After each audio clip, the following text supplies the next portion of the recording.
As we now take a look at some highlights from earlier in the day, race 1 of the Superbikes. Craig Connell on 11, the Ducati started from pole position. Damon Buckmaster alongside him, but Steve Martin, Connell's teammate, on 99. The Ducati, you can see they got away to a good start, but Craig Connell had the superior power down the straight. It was the 2 Ducati dealer team boys that took them through the first corner.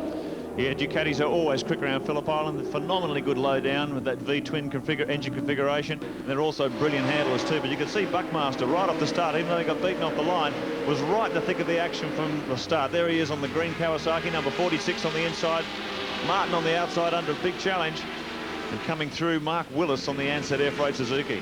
Damon Buckmaster was very quick to get through, and watch these guys slide it into Honda corner. Mark Willis and Damon Buckmaster, they were doing it very well. A bit of contact there between one of the mobile Honda riders, Greg Moss, I think it was, and Kirk McCarthy.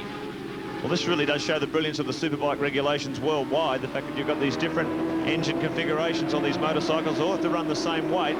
And the way the performances balance up is very, very impressive. You've got Japanese manufacturers, Italian manufacturers, and all the bikes are very competitive together. As you can see here, look at the Kawasaki attacking the rear of the Italian bike, and that was a big, big crash for Paul Free on the second of the Ansett Air Freight Suzukis.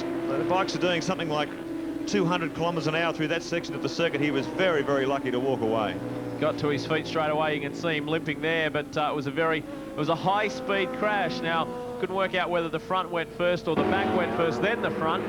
Anyway, it was Craig Connell who led this field right from the word go. Damon Buckmaster worked very, very hard. Here's a replay of the free incident. There you can see him go down. Yeah, just look at the front, washed out and dropped down on him, and then he was just a passenger from there. He got spat off the bike, and look at the amount of damage being done to that bike as it flies through the air. Crunch!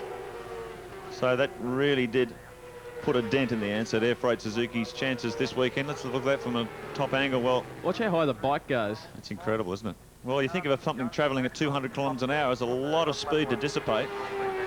Unfortunately, it looked like Paul was able to walk away relatively unscathed. But meanwhile, the battle at the front was fantastic. Came down to this three-way fight between Willis there on bike 68, the Suzuki, had the Kawasaki and Buckmaster in front of him and leading them the whole way. Craig Connell on the Ducati number 11. This is a tremendous fight. The thing is, Craig Connell and Mark Willis are fresh from, as Damon doesn't want to let Mark get that second spot. The thing is, with Willis and Connell and Steve Martin and quite a few of the other competitors here today at Phillip Island, it wasn't that long ago that they were competing at the World Superbikes. Now you watch Buckmaster and Willis slide these machines into Honda corner. They get the back out, they get it sideways, real dirt track speedway style. Mark Willis overcooked it that time though. Well, he may have overcooked it, but this guy was so impressive at the World Superbike round here. Really, I don't know, some of these guys running the Australian competition, you wonder why they're not in the world arena as well. They're just phenomenally good.